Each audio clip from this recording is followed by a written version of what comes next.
Hello students, welcome to my online YouTube channel.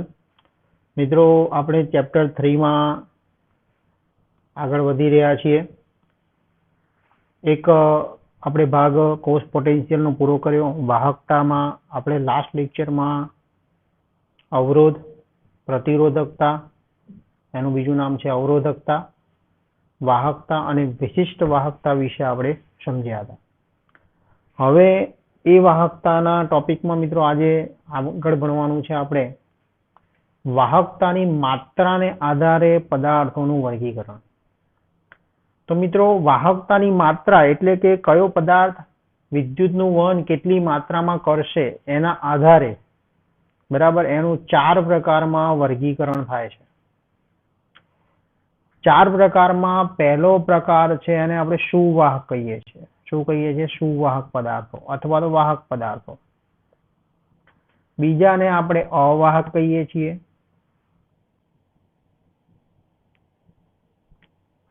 ત્રીજા જે છે એને આપણે અર્ધવાહક કહીએ છીએ।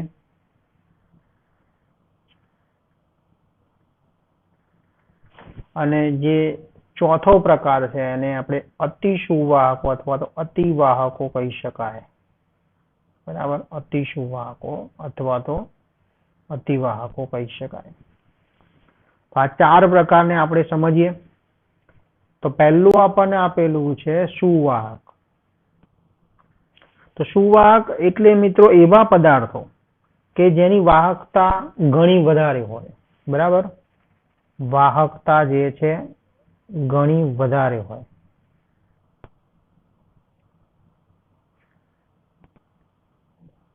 એટલે કે આપણે એવું કહી શકીએ કે એવા પદાર્થો કે જેમાં વિદ્યુતનું વહન સરળતાથી થતું હોય તેવા પદાર્થોને સુવાહક પદાર્થો કહેવાય। બરાબર, વિદ્યુતનું વહન સરળતાથી કરી શકે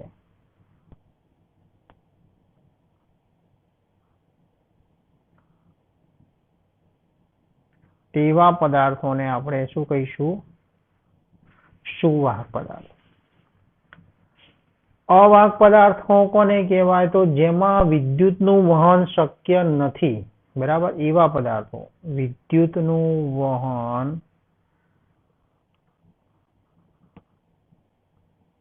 શક્ય નથી એવા પદાર્થો બધા જ અવાહકો તરીકે વર્તે। બરાબર, તો મોટા ભાગની જે મિત્રો અધાતુઓ કહી શકાય, અધાતુઓ બરાબર, મોટા ભાગની, અમુક અપવાદ છે પણ અત્યારે હાલ આપણે એવું કહી શકીએ કે મોટા ભાગની અધાતુઓ જે છે એ અવાહક તરીકે વર્તે છે। ચલો, અર્ધવાહક કોને કહેવાય મિત્રો? તો જેની વાહકતા અવાહક કરતા વધારે હોય પરંતુ સુવાહક કરતા કેવી હોય? ઓછી હોય। વાહકતા અવાહક કરતા વધારે હોય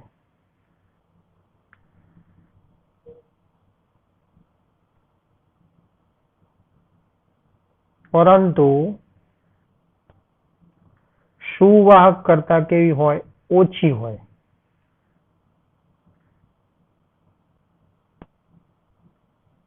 તો એવા પદાર્થોને આપણે અર્ધવાહકો, સેમિકન્ડક્ટર્સ કહેવાય। બરાબર, અને અતિસુવાહકો કોને કહેવાય? તો અતિસુવાહકોમાં મિત્રો અવરોધ જે છે બિલકુલ ના હોય, એટલે કે એની અવરોધકતા અથવા તો પ્રતિરોધકતા શૂન્ય હોય। અવરોધકતા કેવી હોય? શૂન્ય હોય, બિલકુલ અવરોધ ના હોય એની અંદર। બરાબર, ટૂંકમાં એની વાહકતા જે છે મિત્રો અનંત હોય। કેવી હોય? અનંત। જો કે એવું પોસિબલ નથી, એ માત્ર કાલ્પનિક છે। બરાબર, એવું પોસિબલ થઈ શકે નહીં। ઓકે, તો આ 4 વ્યાખ્યા આપણે સમજ્યા। સુવાહક, વાહકતા ઘણી વધારે હોય જેમાં વિદ્યુતનું વહન સરળતાથી થઈ શકે એવા પદાર્થોને આપણે સુવાહક કહી શકીએ। વિદ્યુતનું વહન બિલકુલ થતું ના હોય એને અવાહક કહી શકાય। જેની વાહકતા અવાહક કરતા વધુ પરંતુ સુવાહક કરતા ઓછી હોય એને અર્ધવાહક કહેવાય, અને જેની અવરોધકતા શૂન્ય હોય, બિલકુલ અવરોધ ના હોય અને વાહકતા કેવી હોય, અનંત હોય, એવા પદાર્થોને આપણે અતિસુવાહકો કહીએ છીએ. ચલો હવે એમાં આપણે આગળ ટોપિક સમજીએ.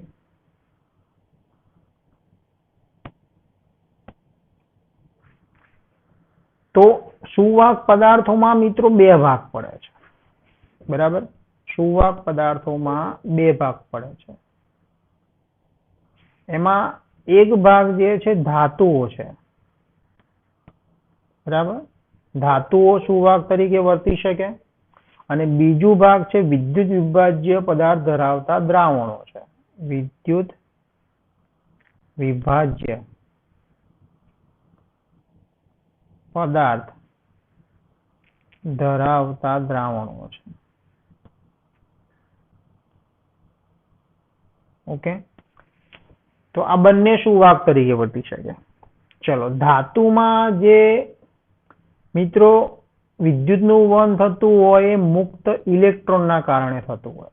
એમાં રહેલા મુક્ત ઇલેક્ટ્રોનના કારણે ધાતુઓમાં વિદ્યુતનું વહન થતું હોય છે, બરાબર. જ્યારે વિદ્યુત વિભાજ્ય પદાર્થોમાં જે વિદ્યુતનું વહન થતું હોય છે એમાં રહેલા મુક્ત આયનોના કારણે થતું હોય.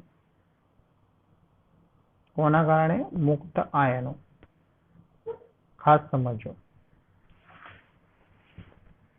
ધાતુઓમાં જે વિદ્યુતનું વહન થતું હોય એની અંદર જે મુક્ત ઇલેક્ટ્રોન હોય એના કારણે એમાં વિદ્યુતનું વહન થતું હોય છે. જ્યારે વિદ્યુત વિભાજ્ય પદાર્થમાં જે દ્રાવણો વિદ્યુત વિભાજ્ય પદાર્થ ધરાવતા દ્રાવણોમાં મુક્ત આયનો, દાખલા તરીકે NaCl હોય, બરાબર. NaCl નું દ્રાવણ હોય, NaCl, તો NaCl નું દ્રાવણ જલીય દ્રાવણ Na+ અને Cl- ધરાવતું હોય, તો આ બંને આયનોના કારણે, બરાબર, એમાં વિદ્યુતનું વહન થતું હોય.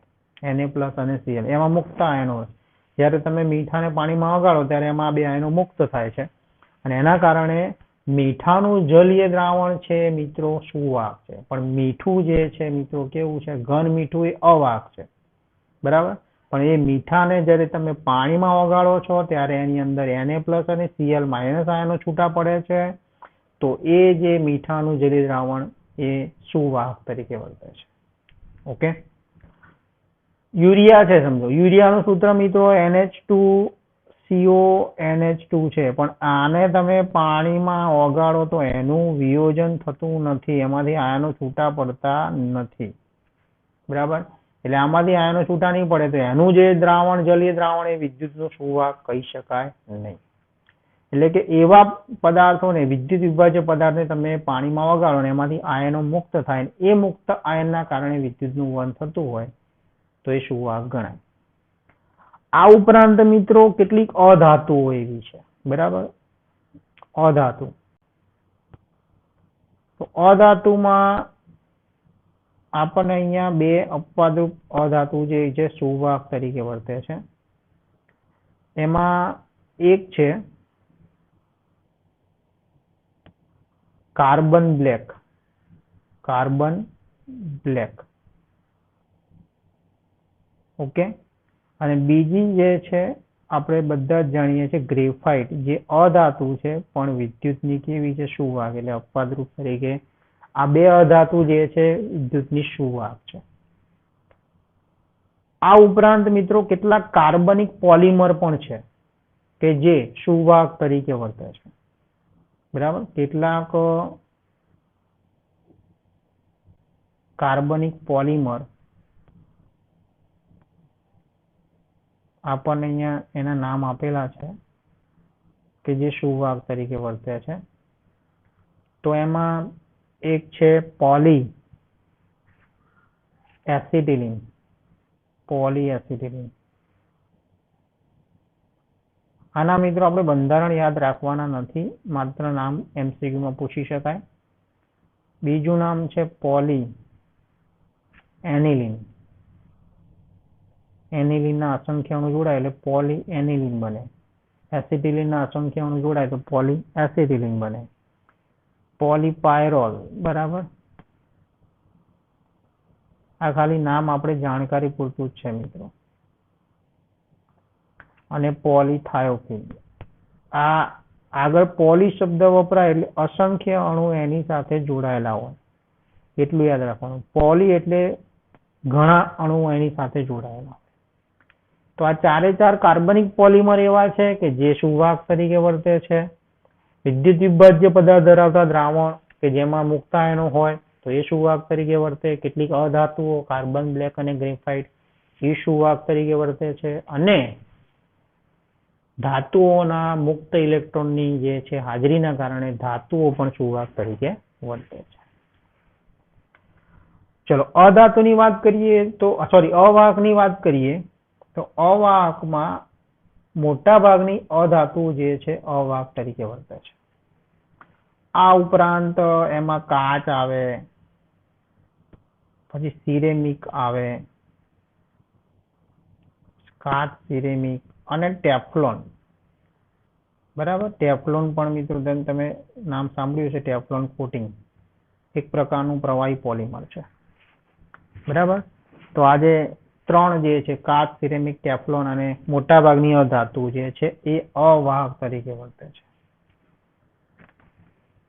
અર્ધવાહકમાં મિત્રો કેટલીક સિલિકોન, જર્મેનિયમ, ગેલિયમ અને આર્સેનિક આવી જે ધાતુઓ છે એ અર્ધવાહક તરીકે. સોલાર પેનલ મિત્રો તમને ખ્યાલ હોય, બરાબર. સોલાર પેનલ જે આપણે ઉપયોગ કરીએ છીએ તો સોલાર પેનલમાં કઈ ધાતુનો ઉપયોગ થાય છે? સિલિકોનનો ઉપયોગ થાય છે.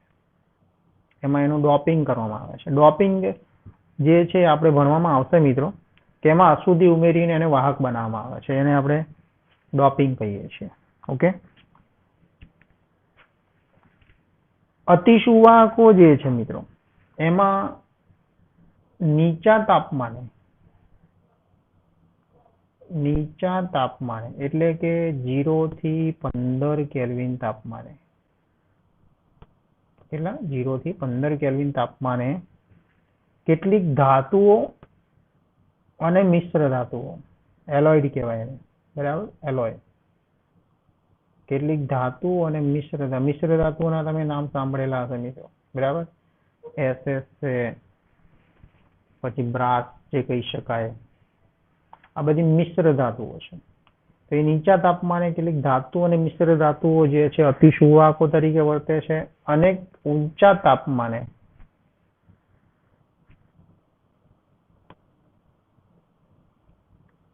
એટલે કે 150 કેલ્વિન તાપમાને, કેટલા? 150 કેલ્વિન તાપમાને કેટલાક સિરેમિક્સ દ્રવ્યો, સિરેમિક્સ જે આપણે અત્યારે હાલ ટાઇલ્સ ઉદ્યોગમાં વપરાય છે મિત્રો, સિરેમિક્સ દ્રવ્યો અને કેટલાક મિશ્રિત ઓક્સાઇડ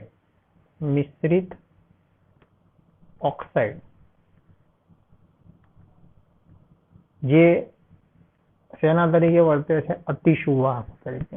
મિશ્રિત ઓક્સાઇડમાં આપણે સમજી લો કે આયર્નનો ઓક્સાઇડ હોય તો Fe2O3 અને એની જોડે Al2O3 એલ્યુમિનિયમનો ઓક્સાઇડ મિક્સ કરેલો હોય તો આવા જે મિશ્રિત ઓક્સાઇડ હોય એ શેના તરીકે વર્તે છે? અતિસુવાહકો તરીકે. તો આ થઈ માહિતી મિત્રો વાહકતાની માત્રાને આધારે પદાર્થોનું વર્ગીકરણ જે છે 4 પ્રકારે થાય છે, બરાબર. અને આમાં ખાસ જે અમુક મિત્રો MCQ લેવલે પણ પૂછી શકાય, કાર્બનિક પોલિમર કયા છે સુવાહક તરીકે વર્તે છે, અધાતુ કઈ છે જે સુવાહક તરીકે વર્તે છે. પછી અતિસુવાહકોમાં નીચા તાપમાને કયા પદાર્થો જે છે અતિસુવાહક તરીકે વર્તે છે, ઊંચા તાપમાને કયા, બરાબર, કેટલા ઊંચા તાપમાને? 150 કેલ્વિન તાપમાને. આ બધું મિત્રો MCQ માં પૂછી શકાય છે. હવે ધાતુઓમાં આપણે જે આ બે વસ્તુ સમજ્યા કે સુવાહકોમાં જે ધાતુઓ જે છે એ સુવાહક તરીકે વર્તે છે અને વિદ્યુત વિભાજ્ય પદાર્થ ધરાવતા દ્રાવણો જે છે સુવાહક તરીકે વર્તે છે. તો આ બંનેની માહિતી હવે આપણે આગળ મેળવવાની છે કે જે ધાતુઓમાં મુક્ત ઇલેક્ટ્રોનના કારણે જે વાહકતા જોવા મળે છે એને ધાત્વિય અથવા તો ઇલેક્ટ્રોનની વાહકતા કહેવાય. અને વિદ્યુત વિભાજ્ય પદાર્થ ધરાવતા દ્રાવણોમાં એટલે કે આયનોના કારણે જે વાહકતા જોવા મળે છે એને આયનીય વાહકતા કહેવામાં આવે છે. અને એ આયનીય વાહકતાનું બીજું નામ છે વિદ્યુત વિભાજ્ય વાહકતા, કારણ કે વિદ્યુત વિભાજ્ય પદાર્થના કારણે છે. ઓકે, તો એની માહિતી આપણે મેળવીએ. તો હવે મિત્રો આપણે નેક્સ્ટ ક્વેશ્ચન જોઈએ ધાત્વીય વાહકતા, જે ધાતુઓમાં મુક્ત ઇલેક્ટ્રોનના કારણે હોય છે એટલા માટે એને ઇલેક્ટ્રોનની વાહકતા પણ કહેવામાં આવે છે. અને તે શેના ઉપર આધાર રાખે છે? તો પહેલું સમજીએ આપણે કે ધાતુમાં મુક્ત ઇલેક્ટ્રોનના કારણે રહેલી વાહકતાને, બરાબર, ધાતુઓમાં હાજર મુક્ત ઇલેક્ટ્રોનના વહનને લીધે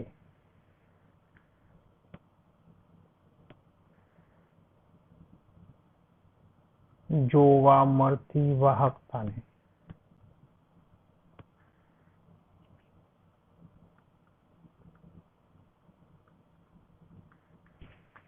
ધાત્વીય વાહકતા કે ઇલેક્ટ્રોનીય વાહકતા કહે છે. બરાબર, કોના હાજરીના કારણે? મુક્ત ઇલેક્ટ્રોનની હાજરી.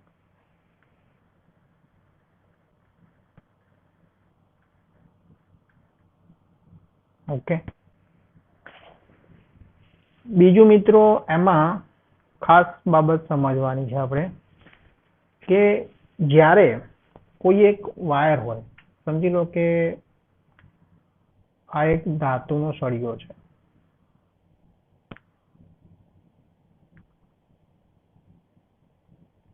બરાબર.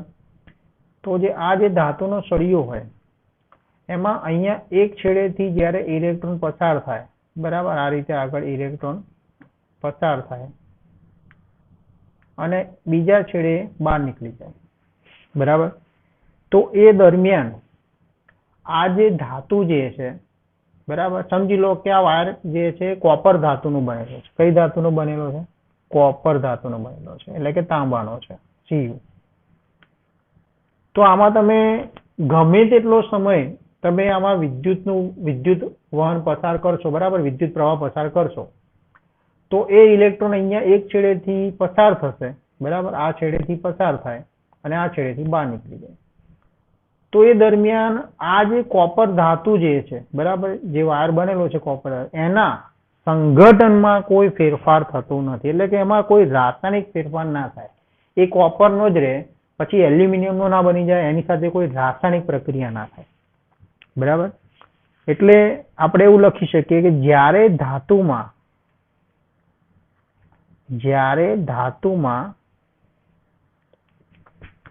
ઇલેક્ટ્રોનીય વહન થાય, એટલે કે મુક્ત ઇલેક્ટ્રોન નું વહન થાય, ઇલેક્ટ્રોનીય વહન થાય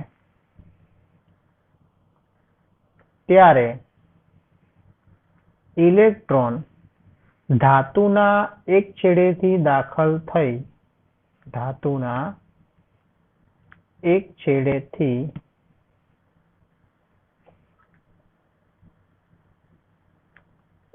દાખલ થઈ બીજા છેડે બહાર નીકળી જાય છે, બરાબર.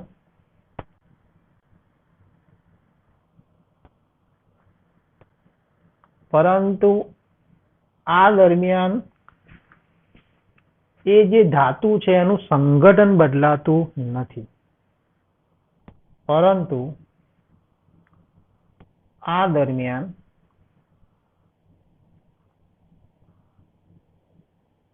ધાતુનું સંગઠન એટલે મિત્રો એમાં કોઈ રાસાયણિક પ્રક્રિયા થતી નથી, એવું સમજી લઈએ, બરાબર. ધાતુનું સંગઠન બદલાતું નથી, એટલે કે ધાતુ એના એ જ હોય એમ, બરાબર, એમાં કોઈ ફેરફાર થાય નહીં. એ કોપર ધાતુ હોય તો એ કોપરની જ રહે, બરાબર, એની કોઈ રાસાયણિક પ્રક્રિયા ના થાય. પરંતુ મિત્રો તમે લાંબા સમય સુધી જો એ જ કોપર જે ધાતુનો વાયર છે એમાં લાંબા સમય સુધી જો વિદ્યુત પ્રવાહ પસાર કરો તો એ તાર ગરમ થઈ જાય, અને એ તાર ગરમ થઈ જાય તો એના તાપમાનમાં વધારો થાય, એટલે કે એ ભૌતિક ફેરફાર અનુભવે છે, બરાબર. એ શું થઈ જાય છે, જો વધારે સમય જો એની ઉપર વધારે ઇલેક્ટ્રોન પસાર થાય, બરાબર, તો ગરમ થઈ જાય તો એક સમય આવે તો પીગળી પણ જાય, તો ભૌતિક ફેરફાર અનુભવે છે, બરાબર, એટલે કે એના તાપમાનમાં શું થાય છે, વધારો થાય છે. ઓકે, તો આપણે એવું કહી શકીએ કે જ્યારે ધાતુમાં લાંબો સમય સુધી ઇલેક્ટ્રોન એટલે કે ઇલેક્ટ્રોનીય વહન થાય, લાંબો સમય સુધી ઇલેક્ટ્રોનીય વહન થાય ત્યારે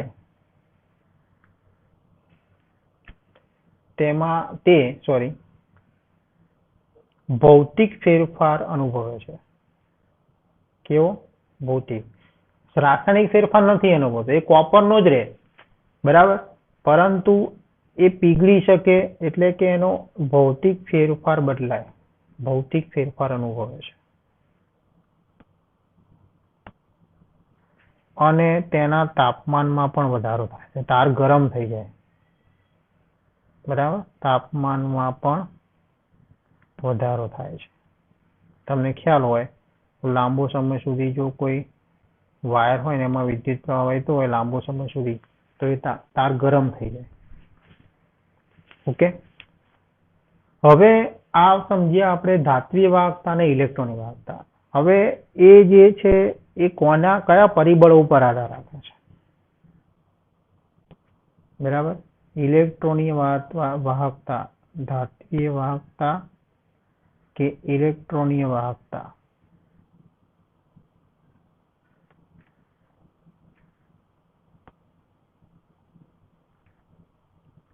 નીચેના પરિબળો ઉપર આધાર રાખે છે.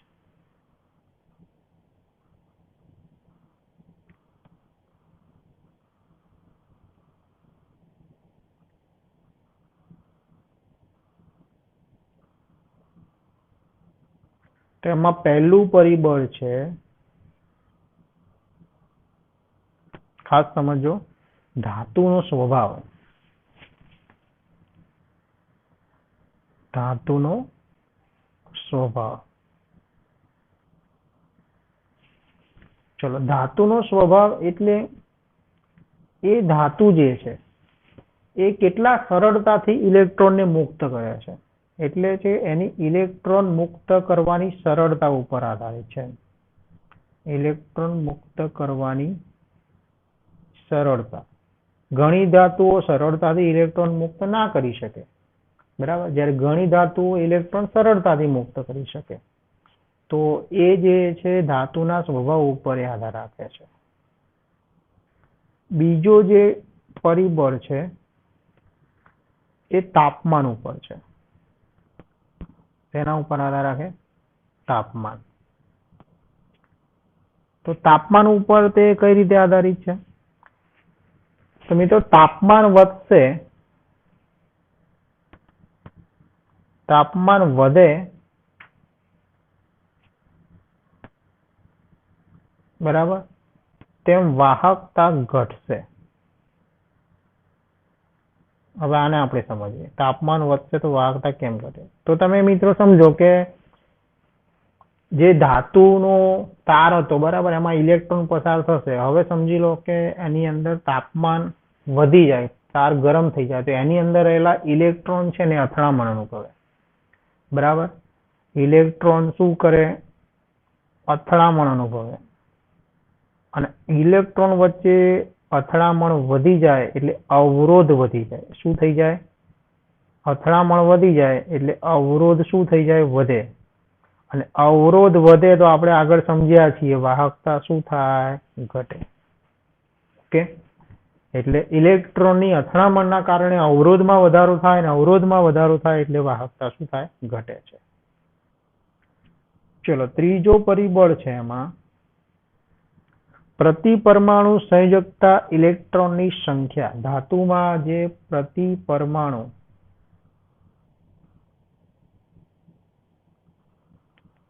સંયોજકતા ઇલેક્ટ્રોનની જે સંખ્યા છે એની ઉપર તે આધાર રાખે છે.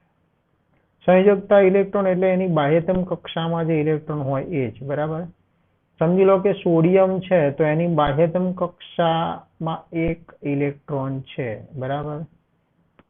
મેગ્નેશિયમ છે તો એની બાહ્યતમ કક્ષામાં 2 ઇલેક્ટ્રોન હોય. તો ટૂંકમાં તમે જોઈ શકો છો કે બંને ધાતુ અલગ અલગ છે, તેના પ્રતિ પરમાણુ બાહ્યતમ કક્ષાની ઇલેક્ટ્રોનની સંખ્યા બદલાય એટલે ઇલેક્ટ્રોનની વાહકતા પણ બદલાય. ઓકે.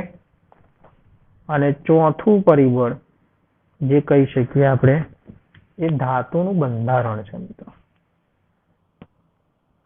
ધાતુનું બંધારણ, આના વિશેની ડિટેલ આપણને મિત્રો 12th નું જે આપણું પહેલું ચેપ્ટર છે, બરાબર, ઘન અવસ્થા, એમાં જે ધાતુ જે છે ઘન પદાર્થો છે એમાં અલગ અલગ સ્ફટિક રચના પ્રમાણે એની રચનાઓ હોય છે, એનું ગોઠવણી હોય છે.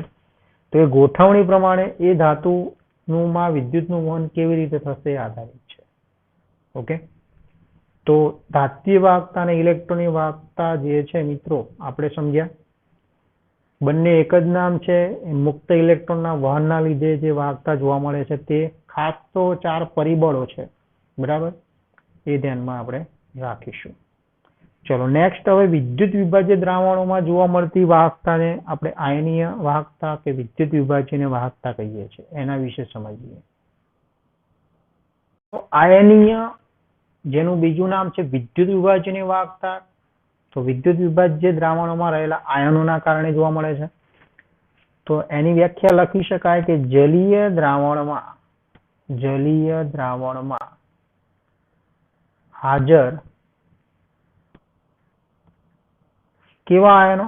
મુક્ત આયનોના લીધે ઉદ્ભવતી વાહકતાને મુક્ત આયનોને લીધે ઉદ્ભવતી વાહકતાને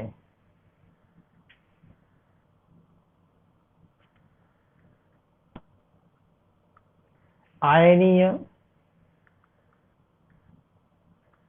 કે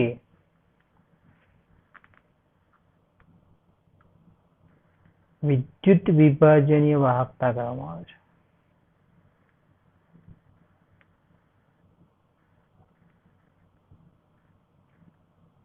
ઓકે. આયનીય કે વિદ્યુત વિભાજનીય વાહકતા એને કહે છે. તમને ખ્યાલ હોય તો મીઠું ઘન સ્વરૂપમાં મિત્રો મીઠું જે હોય ઘન મીઠું તો એ વિદ્યુતનું વહન કરતું નથી, ઘન મીઠું. પરંતુ એ જ મીઠાને મિત્રો તમે પાણીમાં દ્રાવ્ય કરી નાખો, બરાબર.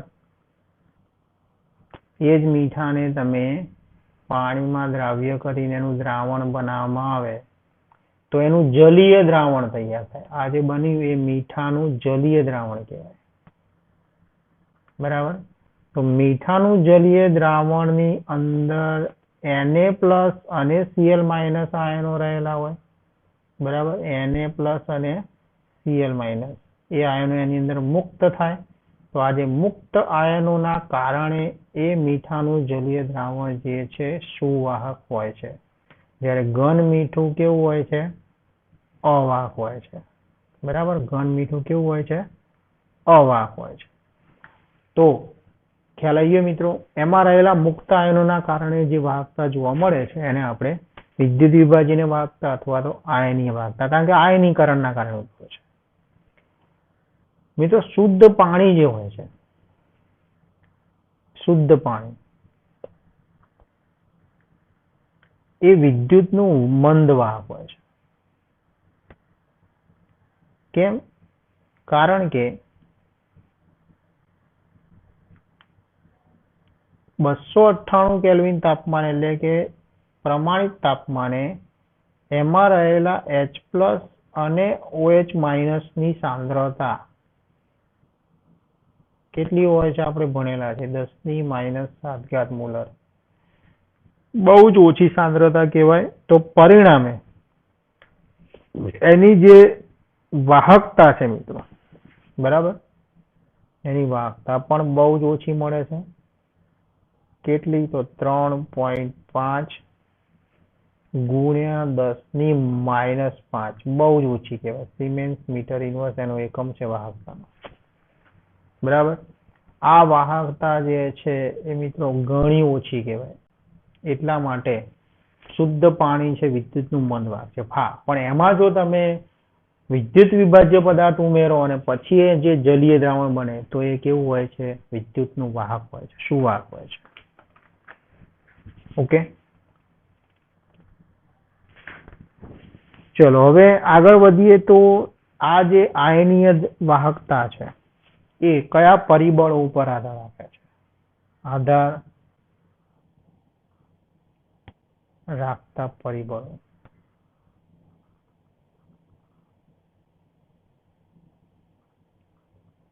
તો એમાં પહેલું જોઈએ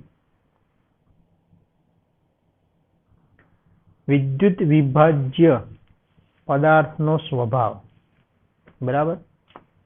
વિદ્યુત વિભાજ્યની પ્રકૃતિ પણ કહો તો પણ ચાલે. વિદ્યુત વિભાજ્ય નો સ્વભાવ કે પ્રકૃતિ.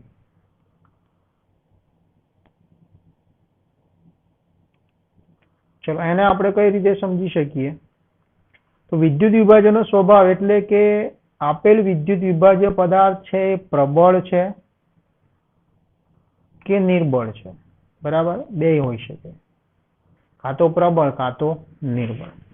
જો પ્રબળ હોય ને તો એનું 100% આયનીકરણ થાય એટલે કે સંપૂર્ણ આયનીકરણ થાય. જ્યારે જો નિર્બળ હોય ને તો એનું 2 થી 3% જ આયનીકરણ થાય એટલે કે અલ્પ પ્રમાણમાં આયનીકરણ થાય, આયનો ઓછા મળે. બરાબર. દાખલા તરીકે KCl છે, NaCl છે, આ બધા પ્રબળ વિદ્યુત વિભાજ્ય પદાર્થ છે. એનું સંપૂર્ણ આયનીકરણ થાય એટલે એનું વાહકતા વધારે હોય. જ્યારે એસિટિક એસિડ છે ને મિત્રો એ નિર્બળ વિદ્યુત વિભાજ્ય છે, એસિટિક એસિડ. બરાબર. તો એનું સંપૂર્ણ આયનીકરણ થતું નથી એટલે એની વાહકતા ઓછી હોય. આ બધા પ્રબળ વિદ્યુત વિભાજ્ય કહેવાય, KCl, NaCl, એટલે એની વાહકતા વધારે. ટૂંકમાં વિદ્યુત વિભાજ્યના સ્વભાવ ઉપર તે આધાર રાખે છે. પછી બીજું છે મિત્રો વિદ્યુત વિભાજ્ય સાંદ્રતા. વિદ્યુત વિભાજ્ય પદાર્થની સાંદ્રતા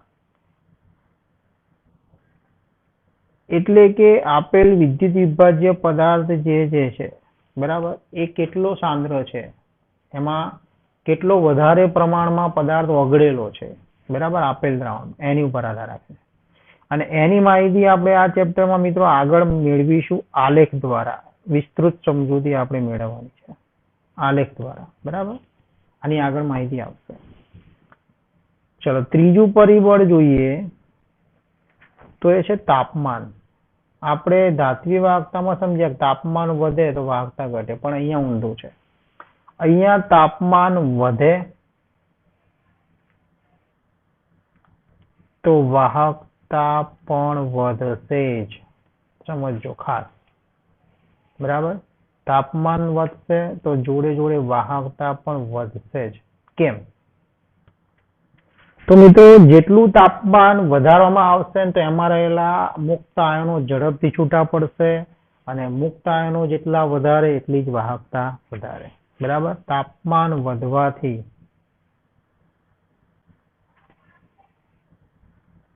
તો આયનીકરણ ઝડપથી થાય અને આયનીકરણ ઝડપથી થાય તો વધારે આયનો મળે. બરાબર, એટલે વાહકતા શું થશે? વધશે. ચોથું છે મિત્રો પરિબળ ઉત્પન્ન થતા આયનોના કદ અને સોલ્વન્શન. ઉત્પન્ન થતા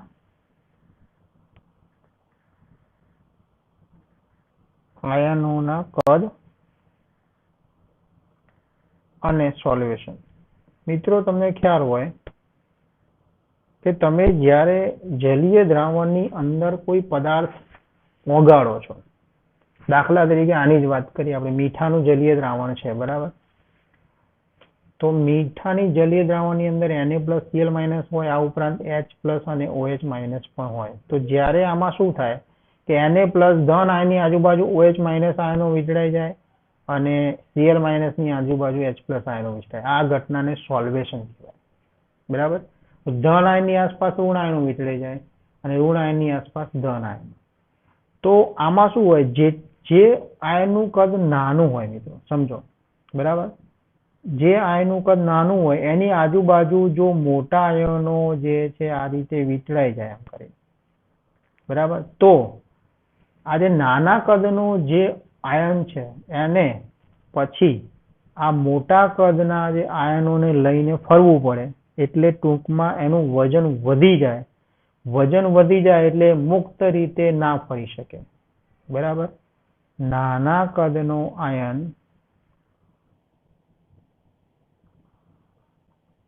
સોલ્વેશનના કારણે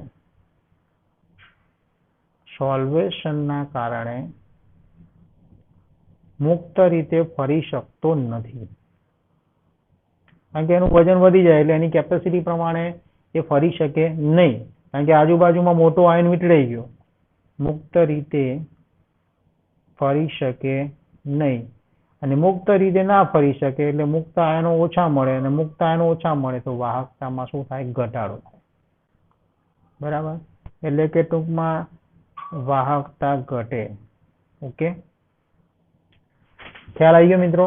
ઉત્પન્ન થતો આયનનું કદ જેટલું નાનું એટલે જ એ સોલ્વેશનના કારણે એ મુક્ત રીતે નહીં ફરી શકે એટલે વાહકતામાં ઘટાડો થશે, બરાબર. વાહકતા શું થશે, ઘટશે. ક્લિયર. અને છેલ્લો ટોપિક પરિબળ, એમાં દ્રાવકનો સ્વભાવ અને સ્નિગ્ધતા. દ્રાવકનો સ્વભાવ અને સ્નિગ્ધતા. વિસ્કોસિટી અંગ્રેજીમાં કહેવાય, સ્નિગ્ધતા આપણે ભણ્યા છીએ મિત્રો સ્ટાન્ડર્ડ 11th ચેપ્ટર 5 દ્રવ્ય અવસ્થામાં. ઓકે, સ્નિગ્ધતા. દ્રાવકનો સ્વભાવ કઈ રીતે? તો મિત્રો દ્રાવક બે રીતે હોય, એક ધ્રુવીય બી હોઈ શકે અને અધ્રુવીય બી હોઈ શકે. તો મીઠાને તમે પાણીમાં નાખો ને તો ઓગળશે, ધ્રુવીય દ્રાવક એટલે પાણી, બરાબર. ધ્રુવીય દ્રાવકમાં નાખશો તો ધ્રુવીય પદાર્થો ધ્રુવીય દ્રાવકમાં જ ઓગળશે. પરંતુ એ જ મીઠાને જો તમે બેન્ઝીનમાં નાખશો, પેટ્રોલમાં નાખશો તો એ ઓગળશે નહીં, એટલે કે અધ્રુવીય દ્રાવકમાં નહીં ઓગળે. તો એનો મતલબ એવો થયો કે દ્રાવકના સ્વભાવ ઉપર આધાર રાખે છે. ઓકે, બીજું છે સ્નિગ્ધતા. સ્નિગ્ધતા એટલે કે આપેલ દ્રાવણ, બરાબર. સ્નિગ્ધતા એટલે આપેલ દ્રાવણ કેટલું ઘટ્ટ છે. જો એ દ્રાવણ જાડું હશે તો એમાં મુક્ત આયનો ફરી શકશે નહીં, ઝડપથી એ મુક્ત પામી શકશે નહીં, એટલે વાહકતામાં શું થશે, ઘટાડો થશે.